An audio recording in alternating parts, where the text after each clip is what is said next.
This is Bruce Dickinson. I'm Adrian Smith. And you're watching MTV Headbangers.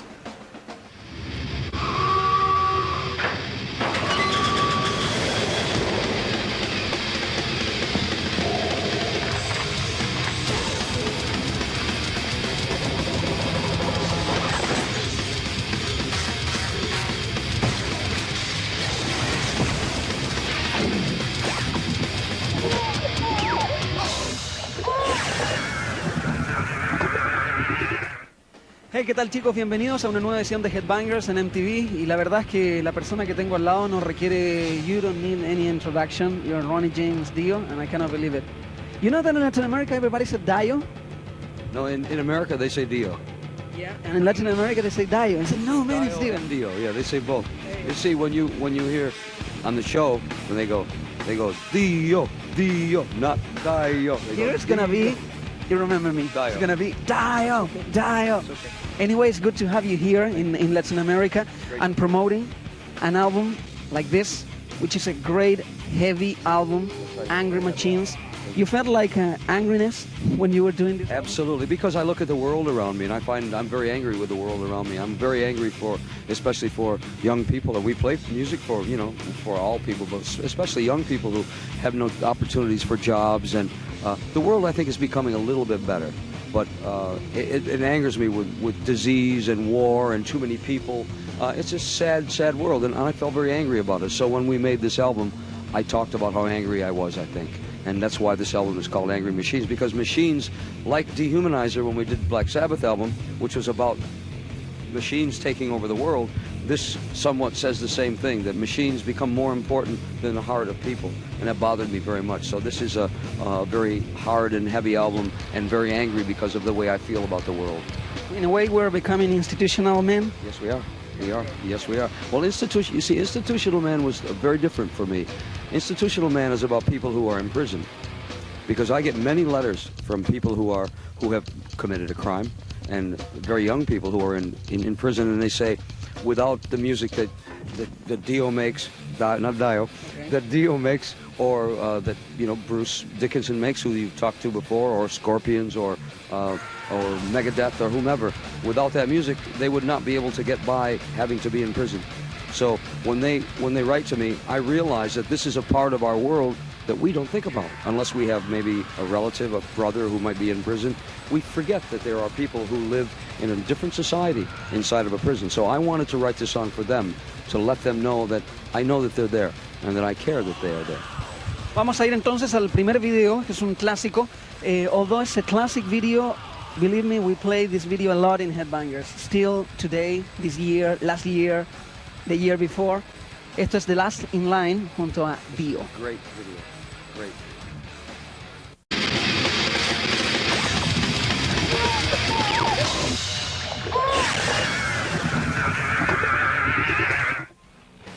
Bueno, todos saben que Dio también se hace cargo casi en un control absoluto de lo que hace la banda, de la música y de las letras, de lo que es su producción. I mean, you're so much in charge about what Dio is all about in terms of music, in terms of lyrics. And lyrically, this album is very personal. Yes. And it expresses the way you were feeling when you were writing the music, or the music comes first and then the lyrics? Music always comes first for me, always. The music, I think it's two things. The music always comes first, and it makes me start to think. And then I think about how I feel, and how I felt, as I told you before, was that I was very angry about the world that we see. But it's always music for me first. Maybe sometimes I'll have a title. And no music, just we haven't even started to do the album. And I may have a title like Big Sister on this one. And I think that, that women become very strong now. And so, like there's the novel and the film 1984 by George Orwell with Big Brother. I see Big Sister now, because women are so strong. They tell us what we should do. So sometimes it's the title for me first, but most of the time it's the music. And usually starting with a guitar riff, and certainly the feel of the drums, because Vinny makes me come alive when I hear him play. Because Vinny is so strong and so musical. He's much more like John Bonham than any player that I know, because John Bonham played very musically.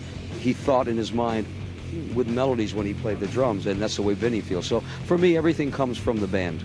not from Dio, not from Ronnie Dio, but from the band.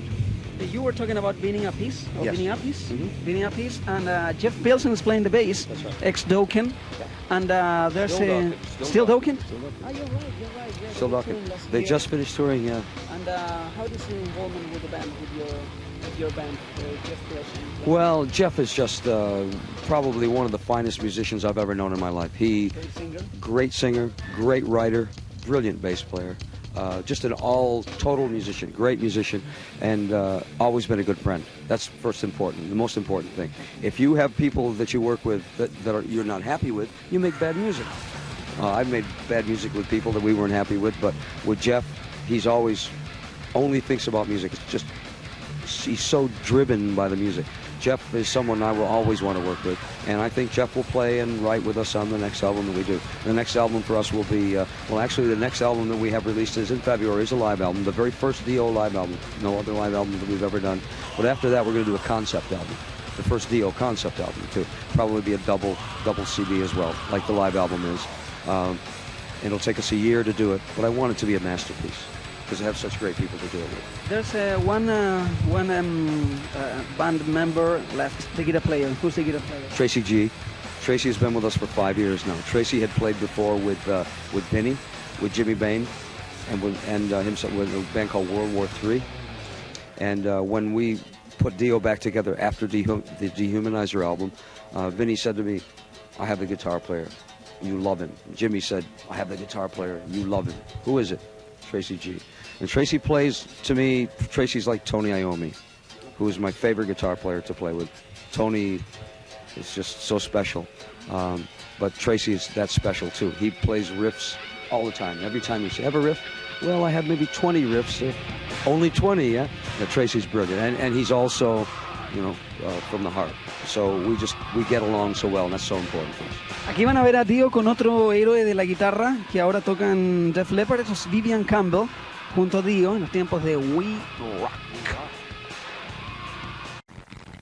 Bueno, seguimos. Nos vamos a una pausa, pero antes de esta vamos a seguir hablando, sobre todo porque este hombre pertenece a un periodo tan clásico como Rainbow, el Long Live Rock and Roll, y Black Sabbath, también clásicos álbumes Heaven and Hell. Mucha gente podría decir que los mejores periodos, the best periods in Black Sabbath or in Rainbow, were Ronnie James Dio's periods. So how do you feel about, I wonder, in your live shows, because you're Latin American, a place you've been for the first time, you play old songs like Long Live to Rock and Roll and something by Black Sabbath stuff? We do. I mean, I think it's very important that the people that you play for are satisfied. And I know that people come to hear music from Holy Diver, certainly music from Black Sabbath, music from Rainbow. It's very important to me. It was the beginning of my career, some of it, and some was the most important part of my career, like Heaven and Hell. So we try to make the audience very happy. So we do as much as we can. Tomorrow, we only can do 1 hour for a set, so it's very difficult. I mean, we could be there forever to play all the music that I would like to play. So we try to do the things that we think that people would like the most. So we do some Rainbow, certainly some Sabbath, and lots of Dio, especially lots of Holy Diver music, because I think it's very important to people. Talking about this metal thing that's coming back to life, and you just mentioned, you were right in the point, in America it's getting better again because it went underground again, because Headbangers Bowling in the US disappeared, and new bands coming, like we don't care about TV videos, nothing, we just do metal. And don't you think that in Latin America or in Europe it's very good to do this kind of stuff in which Dickinson, Dio, the son of John Bonham, Jason, and Scorpions playing together, because the people again, have some respect. These are the legends playing together, and how do you feel the response of the audience been, and you have plans to do something like that in the future? Oh, I think it's been wonderful. The audiences here have been absolutely incredible. I mean, because as you say, they've had a chance to see, I don't think myself as a legend. I'm just a person, and I'm lucky I've been able to sing and play with great people. But I think I can see that they look and go, this may be our last chance to see something like this. But it's not their last chance. I mean, it's different than it was 25 years ago when rock and roll was very young, and people thought that it wouldn't last. But it's lasted for, now 30 or 40 years, and it will always be here. So people who are in the government, people who own this hotel where we are, were rock and roll fans before, so it doesn't go away anymore. I only wish that it would be given more attention. You give it attention, but now in America, there is no more Headbangers Ball. And that is what really began everything for MTV. We all were there for MTV, and now because the music changes, they're not there for us anymore. And I think that's a shame. But you are, so thanks. Yeah, we're still doing it. You are. Stay heavy. Vamos a ir a una pausa y luego viene Rainbow in the Dark. Gran canción, eso lo pueden encontrar. Hay dos álbumes clásicos. I mean, the fact that you're playing stuff from Holy Diver or Last in Line is as good and as classic as you play Rainbow. Absolutely. So that's good. I mean, you're not just playing forever. No, but it lasts forever. It's music that will be good forever. Absolutely good forever. And this one that you're going to play now, the Rainbow in the Dark video, was very, very strange because we did Holy Diver video first, and in this church in England, and we did it for 3 days, and then they said, well, we have a little bit of time left. What else shall we do? Well, maybe we'll do Holy Diver or Rainbow in the Dark maybe for 1 hour. So they said, we'll go on top of a building and we'll do that one. And we did it, and it became the biggest one that we ever had. So sometimes the things that you don't plan are the best things. And this was special because it had really the best DIO band, you know, with Vivian and Jimmy and Vinny and myself. I mean, it was a special, special time. And it's a shame that it ended with Vivian and us, but Vivian wanted to do other things, and now he does other things. Things that I think are not as good as what he did with DIO, but good for him. You know, I hope he's very happy because he's a good person. He's a great guitar player who just should not be the second guitar player in Def Leppard. Not in Def Leppard. No, he's much better than that. Ok, vamos a, ya saben, la anécdota esa del video Rainbow in the Dark que viene después de la pausa junto a DIO, y tenemos todavía un poco más para conversar junto a este maestro aquí en Headbangers.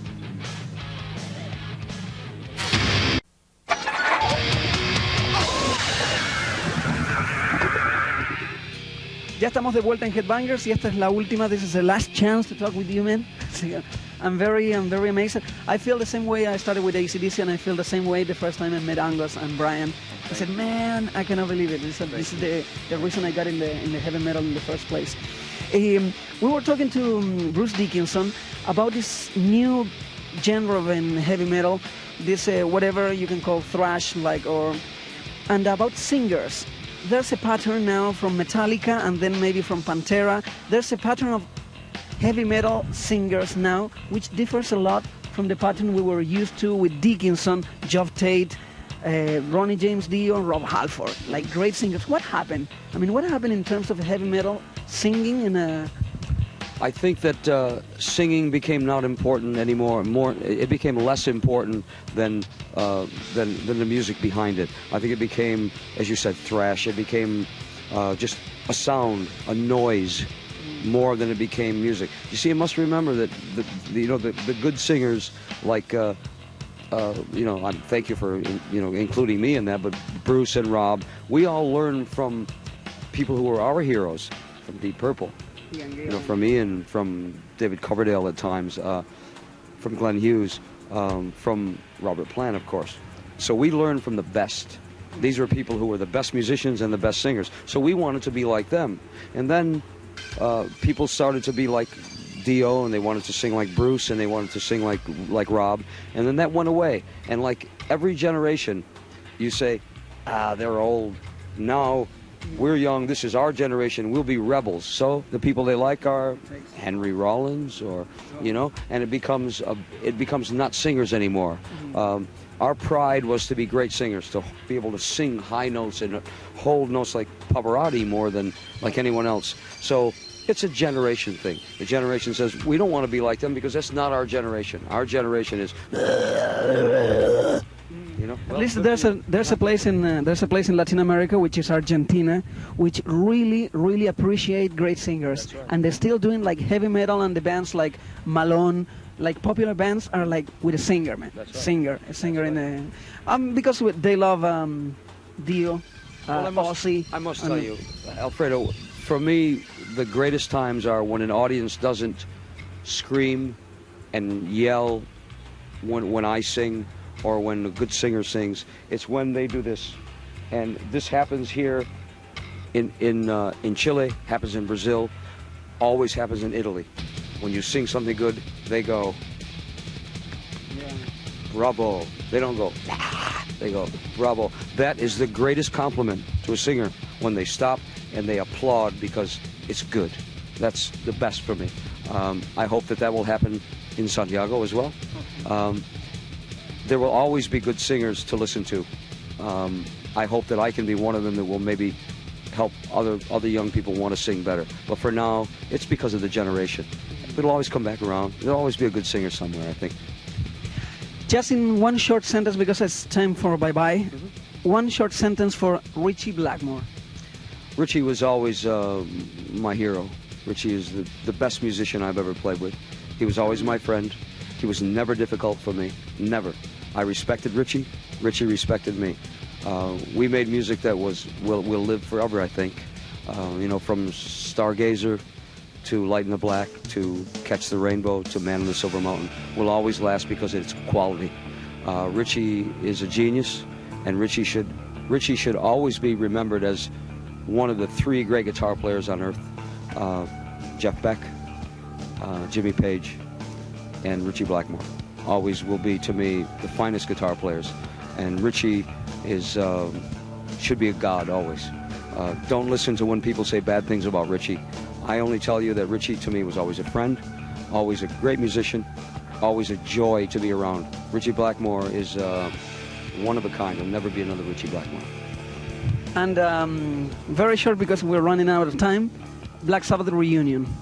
With Ozzy, and I think it's wonderful because now I understand that Bill Ward will play with the band too. So it will be Bill and Geezer and Ozzy and Tony, and that makes sense. Without all those four, it makes no sense to me. I think it's wonderful for the young kids who have never heard Sabbath before together. We have heard Sabbath together before. We've seen them play. I only hope that they will make an album.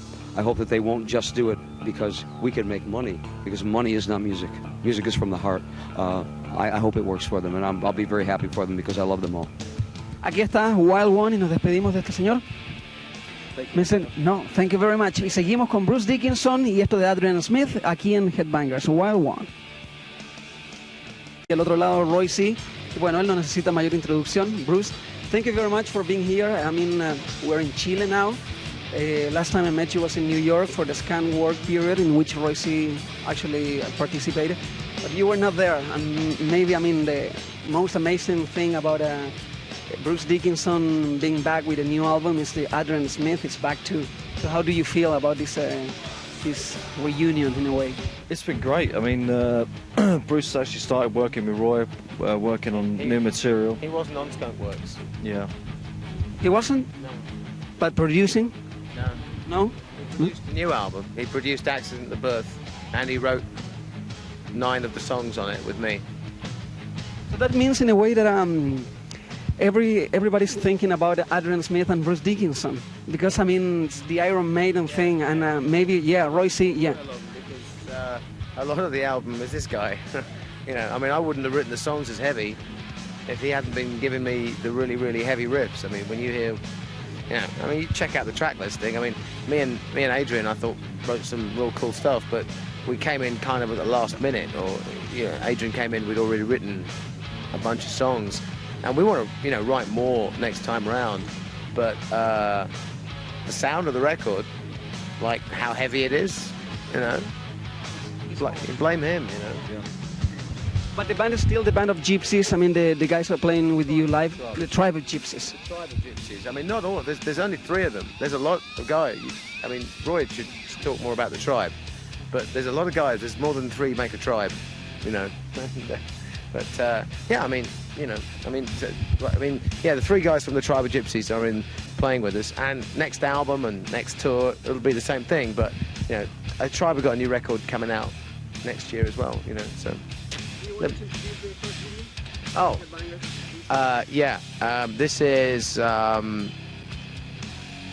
this is the Accident of Birth. Let's do that first. Accident of Birth. This is Accident of Birth. Accident of Birth. This is.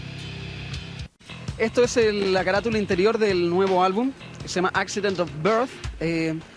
Maybe this is very obvious. So what's the meaning of Accident of Birth? I can think about like you were born together in a way in a Number of the Beast, but maybe that's not the explanation. Well, it's one explanation. There's lots of accidents of birth. And I was an accident of birth.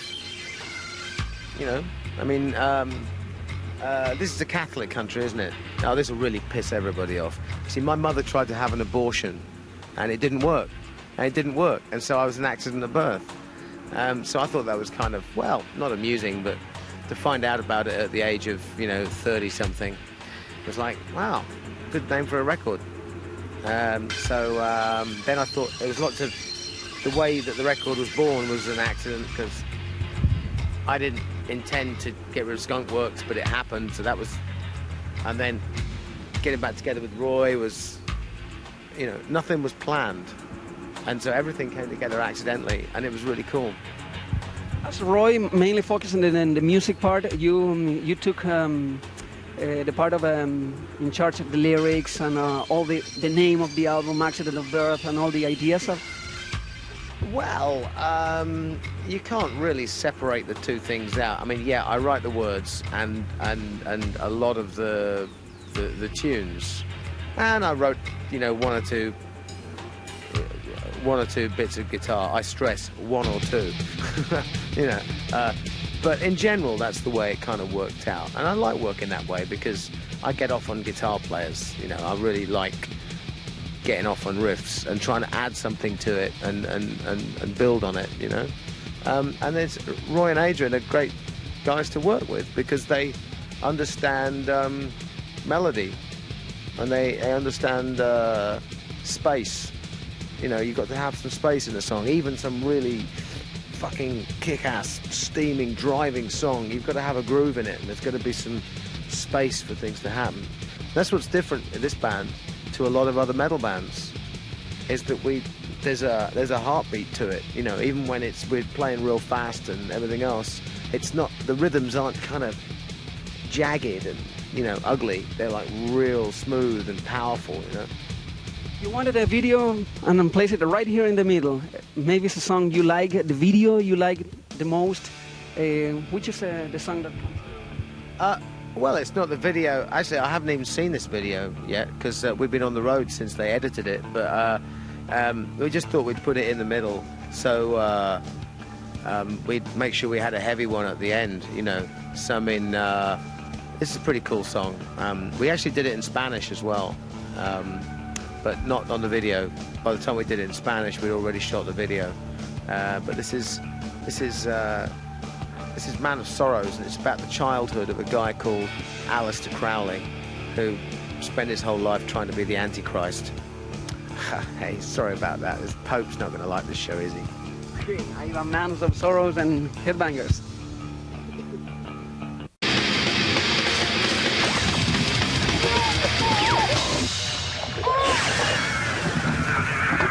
Seguimos en Headbangers y estamos, ya saben la importancia de Roy C en lo que es la parte de la producción de este nuevo álbum y en la parte de la confusión pensando en Scan Works en ese periodo.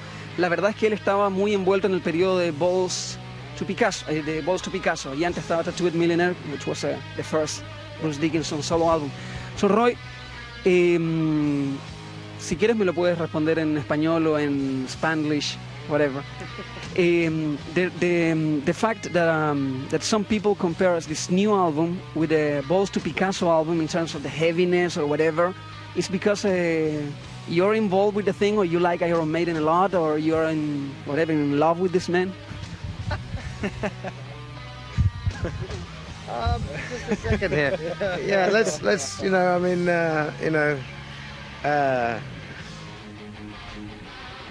we like each other in a manly kind of a way, but love, well, yeah, when he grows tits and everything and has the operation, maybe. About the comparison of the two albums. Bueno, para mí, Balls to Picasso fue un álbum que fue muy difícil porque el sonido no me gustaba. Me gustaban las canciones, las composiciones y me gustaban los temas, las canciones y todo. Nomás el sonido no me gustaba. Entonces, esta vez tuve oportunidad de poner el sonido que yo quería poner en Balls to Picasso para el nuevo álbum Accident of Birth. Entonces por eso tenemos el nuevo sonido más pesado, más claro, con más sentido. Entonces, esta vez yo creo que nos fue bien, pues, y ojalá nos siga bien. ¿Cómo te sientes trabajando con Adrian Smith, Bruce Dickinson, pensando en que todos crecimos escuchando Iron Maiden y tú trabajando de productor con dos icons como estos? Yo creo al principio uno piensa de eso, pero después se olvida uno de eso y es trabajo y uno tiene que ponerle las ganas y entonces sí me da orgullo trabajar con ellos y cuando pienso a veces digo, oye, tú sabes, es muy raro para mí, pues, porque yo iba a los conciertos de ellos entonces, pero ahora somos todos amigos, entonces ya no pienso así casi. Vamos a ir a un video en donde Roy tiene mucho que ver y después vamos a hablar del proyecto de Psycho Motel, del proyecto que aún mantiene Adrian Smith, porque esa es otra parte de la historia de Bruce Dickinson y también podríamos hablar un par de cosas de Iron Maiden. Esto es Shoot All the Clowns, de un periodo clásico de Balls to Picasso con Bruce Dickinson acá en Headbangers.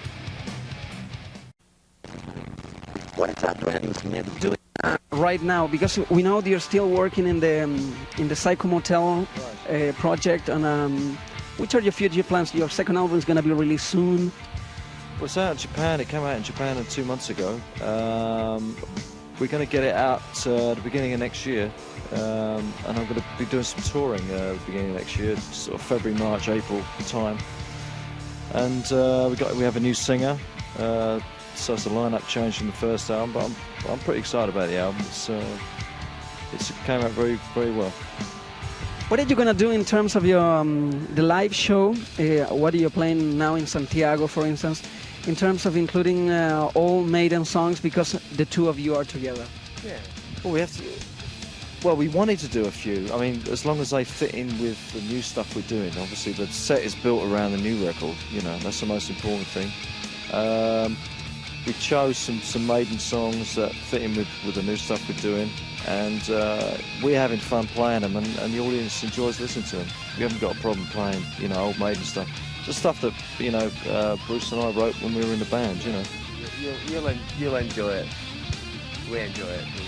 And as we're watching now, or we're going to watch a video from Scanworks album, Back from the Edge, what was the thing that it didn't work with Scanworks in terms of the band, maybe the music, or the way you were feeling? And well, first of all, I mean, everybody knew me as being this kind of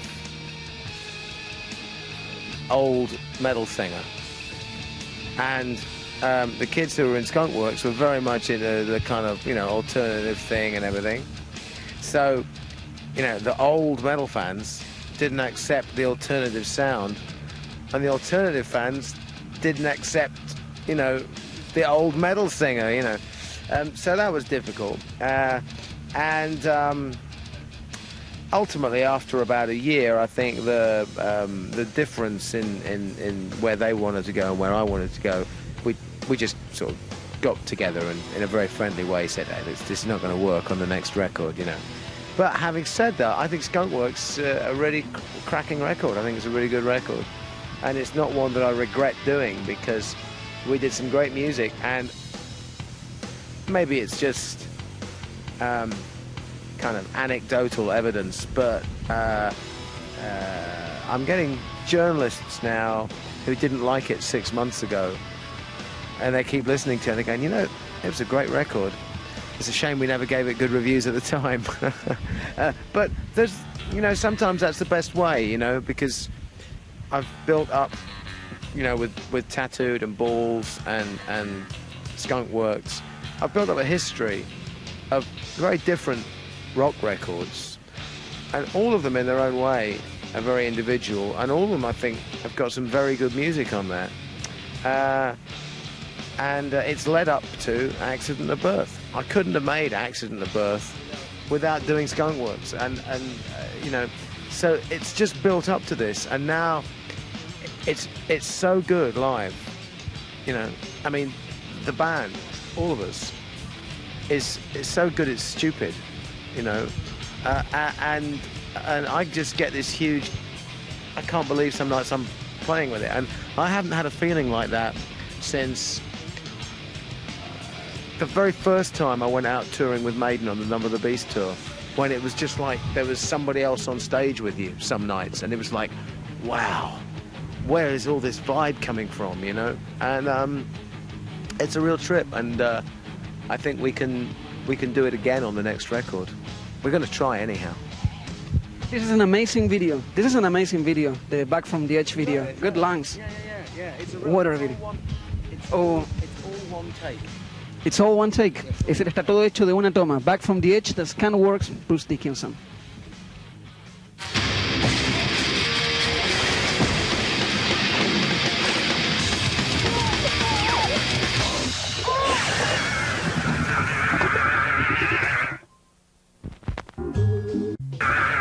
Bueno, ya saben, Bruce Dickinson está de vuelta con un nuevo álbum que se llama Accident of Birth y nos encontramos con él de nuevo para entrar también en un periodo que tiene más que ver con heavy metal. And in a way you're doing something just to... we were talking about this, AC/DC was huge on tour in Latin America.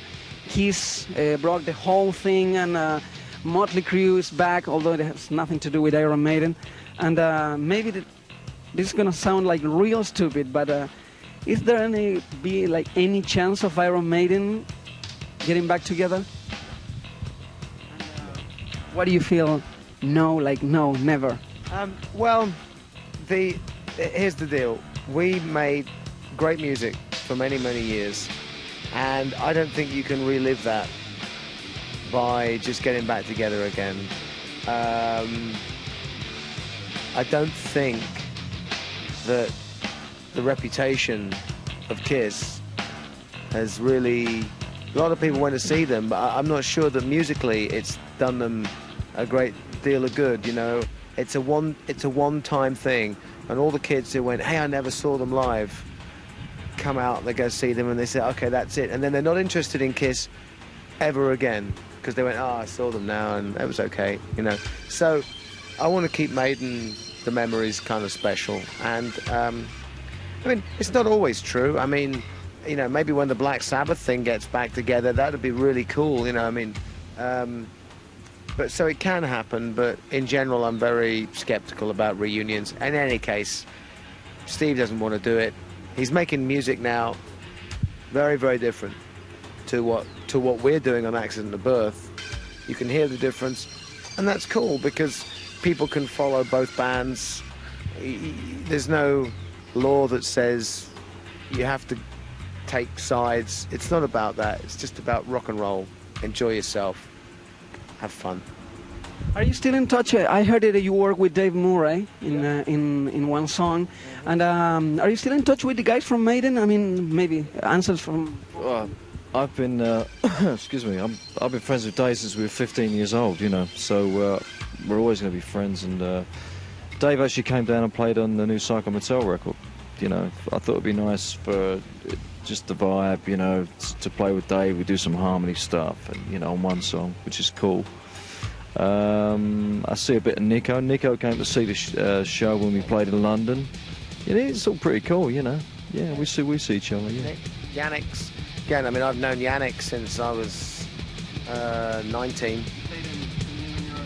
Yeah, but before that, I mean, I first met Yannick when I was in Samson, and he was in White Spirit, and we were on the same bill together, and we just kept in touch over all those years. And he lives like 500 meters from me, so we just, you know, we go out when I'm home, and when he's home, you know, we go out all the time, you know, just down the pub, just usual stuff, you know.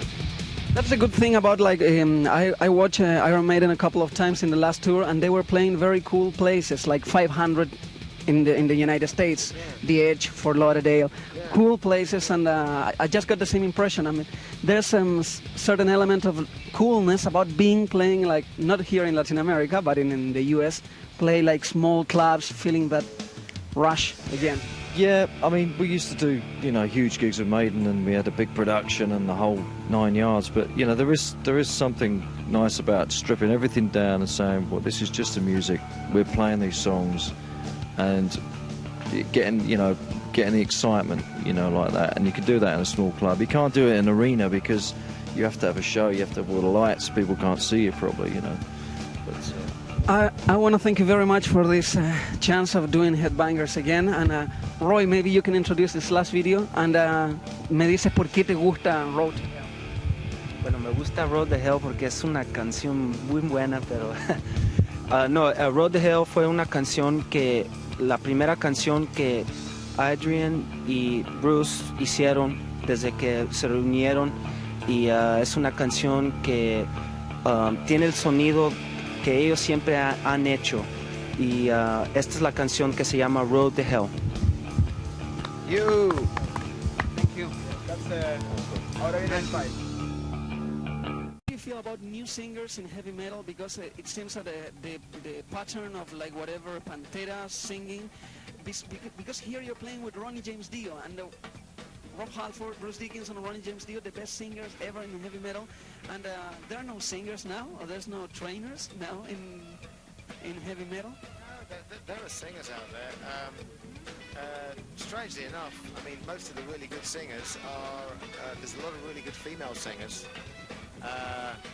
which is not much use, you know, to like metal bands. For me, the best voice in rock kicking around the last few years is probably Chris Cornell at the Soundgarden, you know. But I don't know what he wants to do, whether he wants to do a sort of alternative Michael Bolton, or whether he wants to do like you know, rock, or I don't know what he wants to do, but you know, he's got an amazing voice, really cool voice. And there's Jeff Tate and stuff, but I'd pick Chris Cornell because he can get up there but he's still got like big balls with it, you know. Bueno, eso ya lo saben, por lo menos en la generación Alternative Generation we have some singers, and in the heavy metal we have the singers Dio, Halford, Tate, and of course Bruce Dickinson. Thank you very much. thanks, And I hope you have a great time. Estamos despidiéndonos en Santiago de Chile. Roy, hasta la próxima aquí en Headbangers. Stay heavy.